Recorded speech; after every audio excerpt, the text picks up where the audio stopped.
नमस्कार विद्यार्थी मित्रांनो, तर आपण मॅट्रिसेस हा टॉपिक बघत होतो आणि या टॉपिक मधील आपलं ऍडिशन ऑफ मॅट्रिसेस चालू होतं आणि ऍडिशन ऑफ मॅट्रिसेस मधील properties of addition of matrices म्हणजे सारणीच्या बेरजेचे गुणधर्म आपण बघत होता। दोन गुणधर्म झालेले आहेत। पहिला गुणधर्म म्हणजे काय, जेव्हा दोन सारणीची बेरीज केली असता आणि त्या जर समान असतील तर ते क्रमवरती असते म्हणजे कम्युलेटिव्ह असते, हे बघितलात कम्युटेटिव्ह। आणि दुसरं काय प्रकार बघितलात की सारणी जेव्हा दोन पेक्षा जास्त सारण्या असतात त्यांची बेरीज केली असता तेव्हा ते असोसिएटिव्ह असतात म्हणजे सहचारी असतात, हे बघितलं बरोबर। आता तिसरा गुणधर्म या लेक्चर मध्ये घ्यायचा आणि तो म्हणजेच काय, तर थर्ड नंबरचा गुणधर्म घ्या मग, existence of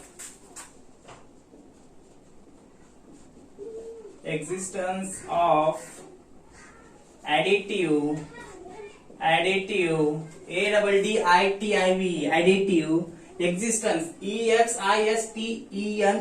existence of additive identity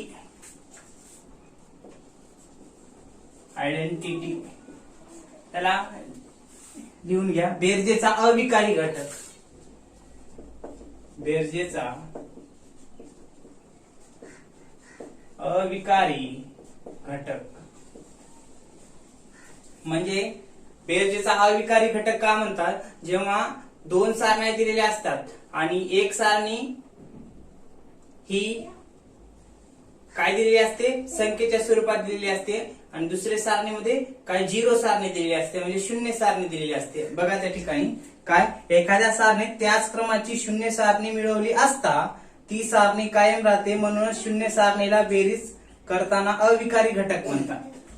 अविकारी घटक म्हणजे काय, समजा उदाहरण सांगतो लगेच लक्षात येईल, काय ए बरोबर 1 2 3 4 ही सारणी दिली आणि बी बरोबर त्याच क्रमाची 0 0 0 जर आपण ऍड केला असता, यांची बेरीज केली असता ए प्लस बी, तर आपल्याला काय भेटते म्हण, एच भेटते म्हण, पहिली सारणी कायम राहते म्हटले, हे लक्षात। म्हणजे ए आणि बी सारणी दिलेली आहे आणि दोन्ही काय, हे दोघांचा क्रम सारखाच आहे ना, ही पण 2 into 2 आहे म्हणजे ह्याच्यात पण 2 2 2 कॉलम आहेत, इथं पण 2 into 2 आहे, इथं पण 2 2 2 कॉलम आहेत बरोबर। मग अशा वेळेस एखाद्या सारणीमध्ये ही शून्य सारणी मिसळली असता जी काही सारणी प्राप्त होते म्हणजे आपला आन्सर ते हीच सारणी पहिली कायम राहते म्हणजे ए प्लस बी बरोबर ए, हे लक्षात। नाही समजलं तर ए प्लस 0 बरोबर ए, 0 म्हणजे झिरो सारणी आहे, बी सारणीला झिरो सारणी सुद्धा म्हणू शकता, हे लक्षात। असं जर असेल तर त्याला आपलं पहिलंच आन्सर कायम राहते, कारण का एक मध्ये शून्य मिसळल्यावर एकच भेटणार आहे ना आन्सर। तसंच या सारणीमध्ये एखाद्या सारणीमध्ये जर शून्य सारणी मिसळली असतात पहिली सारणी कायम राहते, हे म्हटलेलं आहे, हे लक्षात। मग तिथं लिहून घेता का, घ्या मग इथे घ्या, एखाद्या सारणीत त्याच क्रमाची किंवा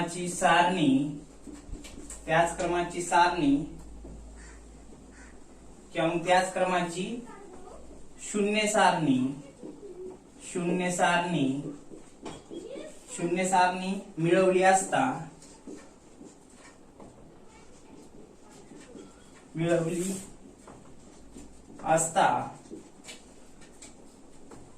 पहिली सारणी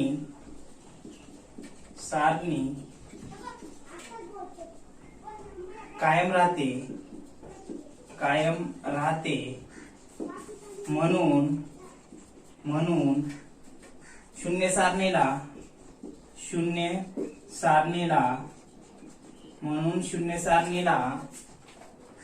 शून्य सारणीला बेरीज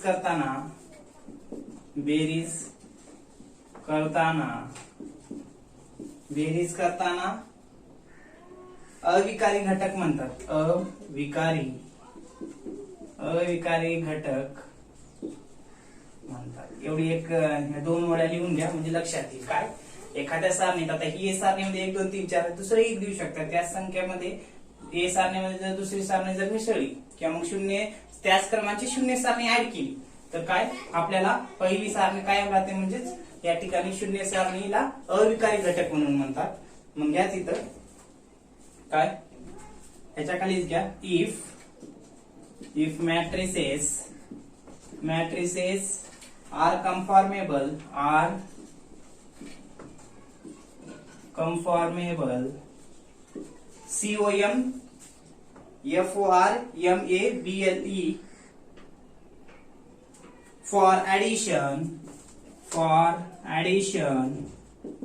for addition then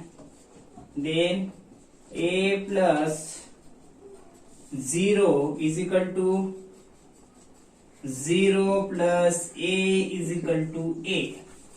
म्हणजेच काय ए सारणीमध्ये शून्य सारणी मिसळली म्हणजे एखाद्या सारणीमध्ये शून्य सारणी मिसळली तर आपल्याला हे म्हणजे ए सारणीमध्ये शून्य सारणी मिसळा किंवा मग शून्य सारणीमध्ये ए सारणी मिसळा काय मिळते आपल्याला पहिली सारणीची ए सारणीच कायम राहते म्हणजे हे दिलेलं आहे इथं. कन्फर्मेबल आहे ऍडिशन साठी पण त्यांचा आन्सर काय येणार आहे पहिली सारणी कायम राहणार आहे आन्सरची. हे लक्षात. मग आता प्रॉब्लेम घ्यायचं का तर घ्या मग प्रॉब्लेम पुढला ह्याच्यामधला नंबर 1 बरं का.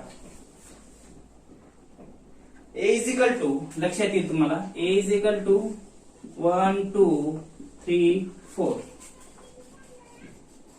आणि 0 इज इक्वल टू 0 म्हणजे ओ सारणी बरं का. इंग्लिश मध्ये हे कॅपिटल अक्षरानं दर्शवलं जाते काय अडचण नाही किंवा मग 0 सारणी म्हणा 0 0 0 0 इथं बी का घेतलं कारण तुम्हाला समजण्यासाठी.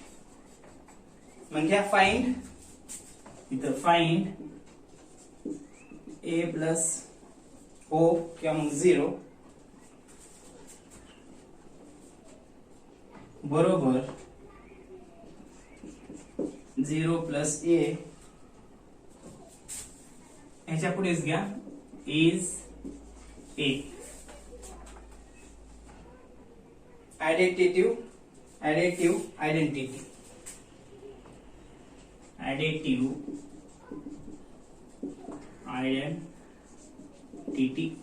प्रश्नचिन्ह.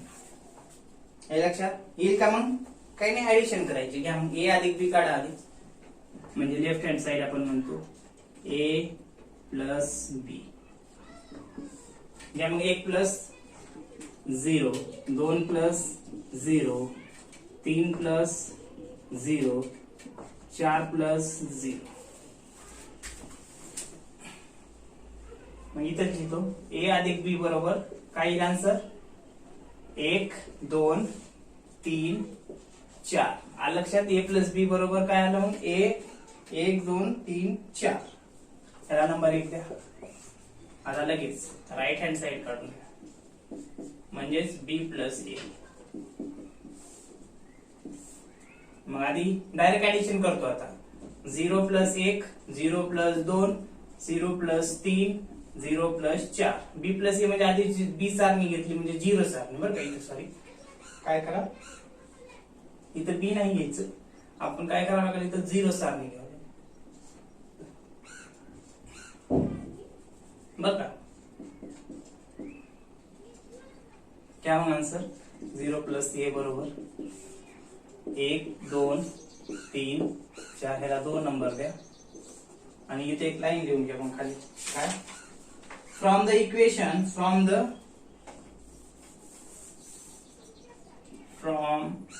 the above equation first and second म्हणजेच left hand side is equal to right hand side. लक्षात A प्लस 0 सारणी बरोबर 0 प्लस A सारणी is equal to A is additive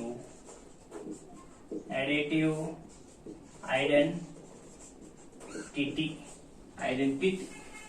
हे लक्षात काय केलं तर एक्झिस्टन्स ऑफ ऍडिटिव्ह आयडेंटिटी म्हणजे सारणीचा बेरजेचा अविकारी घटक. हे लक्षात म्हणजे एखाद्या सारणीमध्ये जर 0 सारणी जर आपण ऍड केली असता आपल्याला काय भेटणार आहे पहिली सारणी कायम राहणार आहे. इथं बघा बरं उदाहरण डायरेक्ट प्रॉब्लेम बघा ए आणि ए सारणी दिली आणि 0 सारणी दिली बरोबर आणि त्याचं आन्सर काय भेटेल म्हणले ए सारणी कायम राहील म्हणले उत्तराची. तर मग अशा वेळेस काय left hand side a plus 0 दोघांची ऍडिशन केली तर 1 2 3 4 एवढंच आन्सर कायम राहिलं पहिल्या सारणीचं. तसंच 0 प्लस a सारणी केला असता पहिली सारणीचं आन्सर कायम राहिलं. म्हणून from the above equation first and second left hand side is equal to right hand side a plus 0 is equal to 0 plus a is additive identity. Answer हेच राहणार आहे. म्हणून हा पहिला प्रॉब्लेम या तिसऱ्या गुणधर्माचा या ठिकाणी सांगता येऊ शकतो. लगेच आपल्याला पुढचा प्रॉब्लेम घ्यायचा आहे. घ्या प्रॉब्लेम एक असाच, म्हणजे तुम्हाला लक्षात येईल. दुसरा नंबर 2 नंबरचा, हा पहिला हा दुसरा. घ्या 4 5 6 7 if a is equal to 4 5 6 7 आणि 0 इज इक्वल टू 0 0 0 0 हे 0 मॅट्रिक्स म्हणजे 0 सारणी आपण फाइंड इथे घ्या find a plus 0 is equal to 0 plus a is equal to a. येते तुम्हाला काय करायचे a plus 0 is equal to 4 अधिक 0 5 अधिक 0 6 अधिक 0 7 अधिक 0 बरोबर.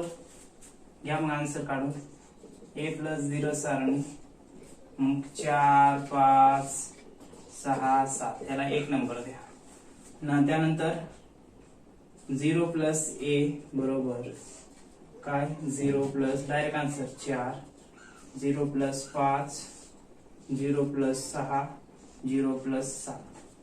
घ्या मग 0 प्लस a बरोबर 4 5 6 7 याला 2 नंबर द्या. हे लक्षात आन्सर काय आलं. मग आता खाली घ्या मग काय from the above equation first and second from the above equation first and second a plus 0 is equal to 0 plus a is equal to a is additive identity is additive identity. हे लक्षात. हा दुसरा problem same तसाच आहे. काय एखाद्या सारणीमध्ये म्हणजे एखादी सारणी म्हणजे शून्य सारणी सोडून दुसरी सारणी जर असेल आणि त्याच्यात जर शून्य सारणी जर आपण ऍड केली असता तर आपल्याला काय उत्तर भेटणार आहे. पहिली सारणी कायम राहणार आहे म्हणजे उत्तर पहिल्या सारणीतूनच भेटणार आहे हे या ठिकाणी सांगता येऊ शकते. तर हे झाले काय सारणीचे गुणधर्म 3 आहेत. कम्युटेटिव्ह असोसिएटिव्ह आणि हा तिसरा काय एक्झिस्टन्स ऑफ ऍडिटिव्ह आयडेंटिटी म्हणजे बेरजेचा अविकारी घटक या ठिकाणी सांगता येऊ शकते. लगेच आपल्याला काय करायचे आहेत. आता हे गुणधर्म झाले 3 गुणधर्म. आता काय करूत आपण मिक्स प्रॉब्लेम घेऊत म्हणजे हे तिन्ही गुणधर्मावरती वेगवेगळे प्रॉब्लेम घेऊत जेणेकरून काय आपल्याला परीक्षेच्या दृष्टिकोनातून ऑब्जेक्टिव्हला एखाद्या वेळेस विचारू शकते. या ठिकाणी गुणधर्म संपले. आता काही एक्स्ट्रा प्रॉब्लेम घेणार बेरजेवरती. घ्या मग पुढला प्रॉब्लेम.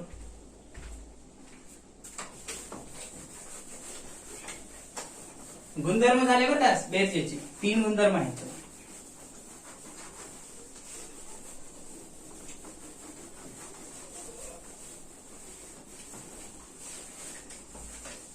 आता व एक्स्ट्रा प्रॉब्लेम परीक्षेला आलेले म्हणा किंवा मग आपली प्रॅक्टिस होईल म्हणून.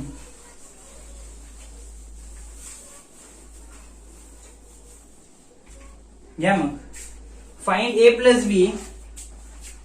पुढचा जो नंबर असेल तो. आता मी काय करतो 8 नंबर देतो. टोटल आतापर्यंतचे 8 प्रॉब्लेम बरं का. फाइंड a प्लस बी. काय विचारले a प्लस बी विचारले बरोबर प्रश्नचिन्ह आहे. a बरोबर 3 1 2 तीन घटक दिले बरं काय एका रो मध्ये 3 1 2 5 0 3. बी बरोबर घ्या -2 0 3 4 -1 5. आता मला सांगा यांची बेरीज होऊ शकते का. सारणीच्या बेरजेचा क्रम असला पाहिजे सारखा तरच त्यांची बेरीज होते म्हणून. पण बघा आता इथं काय, इथे ही 2 रो आहेत. हे लक्षात, इथं R1 आहे, इथं R2 आहे, बरोबर. R1 R2 हे लक्षात.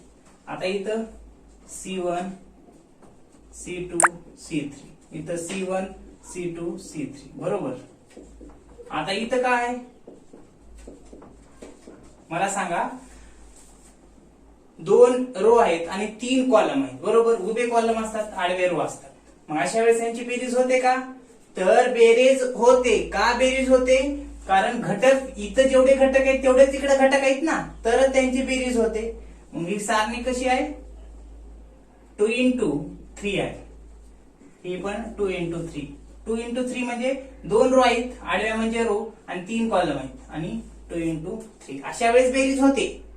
बेरीज कशी होत नाही आपण पुढल्या प्रॉब्लेम मध्ये बघू. म्हणजे बेरीज होत नाही त्याचा. तर मग आता ह्याची ऍडिशन करून घ्या. मग इथे घ्या, in this problem, in this series किंवा इन दिस सिरीज,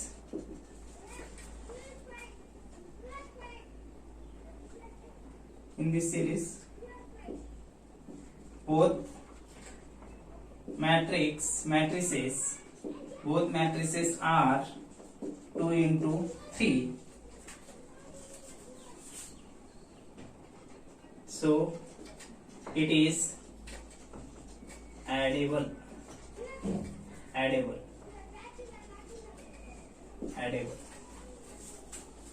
करा मग ऍडिशन. ए अधिक बी, 3 प्लस इकडला एक घटक -2, बरोबर. नंतर 1 प्लस 0, 2 प्लस 3, हे लक्षात. इकडला एक घटक झाला की इकडला 5 प्लस 4, 0 प्लस कंसात -1, त्यानंतर 3 अधिक 5, त्यानंतर झाले की एवढेच. घ्या मग ऍडिशन करून. ए अधिक बी बरोबर 3 प्लस मायनस -2, 1 प्लस 0, 2 प्लस 3, त्यानंतर 5 प्लस 4, 0 मायनस 1, 3 प्लस 5. करून घ्या ऍडिशन मग. ए अधिक बी बरोबर 3 मधून 2 गेले 1 राहतात, 1 प्लस 0 एकच, 2 आणि 3 5, 5 आणि 4 9, 0 तून -1 जात नाही म्हणून -1, मग 5 आणि 3 8. लक्षात. हे काय झालं तुमचं आन्सर. ए प्लस बी किती आलं? 1 1 5 9 -1 8. हे तुमचं आन्सर झालं. कारण इथं काय 0 तून 1 जात नाही म्हणून -1 ला -1. हे तुमचं आन्सर ए प्लस बी च. हे लक्षात. अशा पद्धतीने हा प्रॉब्लेम 8 नंबरचा सांगता येऊ शकतो. पुढला प्रॉब्लेम घ्या 9 नंबरचा लगेच. प्रॅक्टिस साठी घ्यायला बरं का आपण. या मग इफ एक्स दिली बरं का. X matrix is equal to 2 10 12 14 16 18 आणि वाय सारणी दिली आहे 5 6 4 3. फाइंड, इथे घ्या फाइंड एक्स प्लस वाय बरोबर प्रश्नचिन्ह. काय करा म्हणले? एक्स सिरीज आणि वाय सिरीजची ऍडिशन करा म्हटले. तर आता इथे ऍडिशन होते का हो? सांगा बरं. आता बघा, ह्याला हे ऍडिशनला, ह्याला हे, ह्या 2 ला आहेत का ऍडिशनला संख्या? नाही. हे लक्षात. मग अशा वेळेस काय होतं? इथं बेरीज होऊ शकते का? होत नाही. It is not comfortable for addition. Addition साठी काय ते कम्फर्टेबल नाही, म्हणून इथं घ्यायचं खाली. जशात त्याचा प्रॉब्लेम आहे की एक्स बरोबर 2 10 12 14 16 18, वाय बरोबर 5 6 4 3. आता इथं लिहा द ऑर्डर, ह्याच्या खाली answer, the order of matrices x is 3 into 2. The order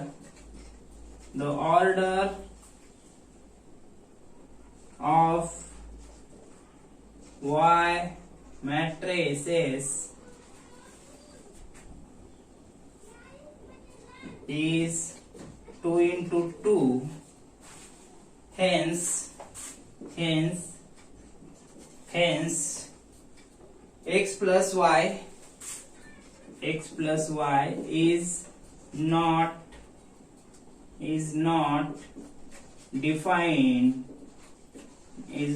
defined both series oblique matrices is not equal. हे लक्षात काय घेतलात लिहून? x बरोबर काय दिले? 2, 10, 12, 14, 16, 18. म्हणजे इथं बघा काय आहे? R1, R2, R3 बरोबर, आणि इथं C1, C2. इकडे काय दिले? R1, R2 आणि C1, C2. हे लक्षात. मग आता पहिली जर मॅट्रिक्स बघितलं, एक्स मॅट्रिक्स कोणती दिली आहे? तर 3 into 2 ची आहे बरोबर. आता दुसरी पण 3 into 2 ची जर असती या पद्धतीने बघा, 2 into 3 हे होती पहिली सारणी आणि दुसरी सारणी 2 into 3 होती, किंवा मग 3 into 2 इकडली 3 into 2 असेल तर ऍडिशन होते. पण इथं कसं दिले? पहिली मॅट्रिक्स एक्स मॅट्रिक्स काय दिले? 3 into 2 दिले, म्हणजे 3 रो दिले तर 2 कॉलम दिलेत. आणि दुसरी बी तसं दिलं असलं तर ऍडिशन आपण करू शकलो असतो. पण दुसरी काय दिलेलं आहे? 2 R1, R2, C1, C2 म्हणजे 2 into 2 ची दिलेली आहे. मग द ऑर्डर ऑफ मॅट्रिक्स इथं काय करा? X matrices is 3 into 2. The order of Y matrix says is 2 into 2. Hence x plus y is not defined. बेरीज होऊ शकत नाही त्यांची. Both series or matrices is not equal. Not equal असल्यामुळे त्यांची ऍडिशन होऊ शकत नाही. म्हणून हा एक प्रॉब्लेम या ठिकाणी आपल्याला सांगता येऊ शकतो. हे लक्षात. एक प्रॉब्लेम देतो, ऍडिशन करता येते का बघा, नसता आपण उद्याच्याला पुढल्या लेक्चर मध्ये सोडून घेऊ. सोपाच आहे प्रॉब्लेम. इथं देतो 10 नंबरचा प्रॉब्लेम घरी करण्यासाठी. If a is equal to 1, 2, 3, 4, 5, 6, 7, 8, 9 हे कोणती मॅट्रिक्स आहे? 3 into 3 ची आहे. बी बरोबर घ्या मग 10, 11, 12, 13, 14, 15, 16, 17, 18. 10, 11, 12, 13, 14, 15, 16, 17, 18. सी बरोबर घ्या 19, 20, 21, 19, 20, 21, 22, 23, 24, 25, 26, 27. आणि विचारले काय? Find a plus B plus c बरोबर प्रश्नचिन्ह. हे लक्षात. काय विचारले? तर 3 मॅट्रिसेस दिल्यात ए बी सी बरोबर. आणि या मॅट्रिसेस कारण का मोर दॅन आहेत 1 म्हणून 3 दिले आहेत. आणि R1, R2, R3, C1, C2, C3 बरोबर. इकडे 3 आहेत, तिकडे 3 आहेत, इकडे 3 आहेत. म्हणजे रो किती आहेत? 3 आहेत. आणि स्तंभ किती आहेत? 3 आहेत. आणि यांची ऍडिशन करा म्हणले. काय म्हणले? A plus B plus C. At a time केला तरीही चांगला आहे, नाही केला तर ए आणि बी ची ऍडिशन करा आधी. जे उत्तर येईल त्याच्या सी ऍडिशन करा. टोटल तुमचं ए प्लस बी प्लस सी तुमचं ऍडिशन येऊन जाईल. हे लक्षात. हा प्रॉब्लेम सोडा. नाही आला तर आपण उद्याच्याला हा प्रॉब्लेम घेऊ आणि त्यानंतर पुढचा प्रॉब्लेम घेऊ. ओके.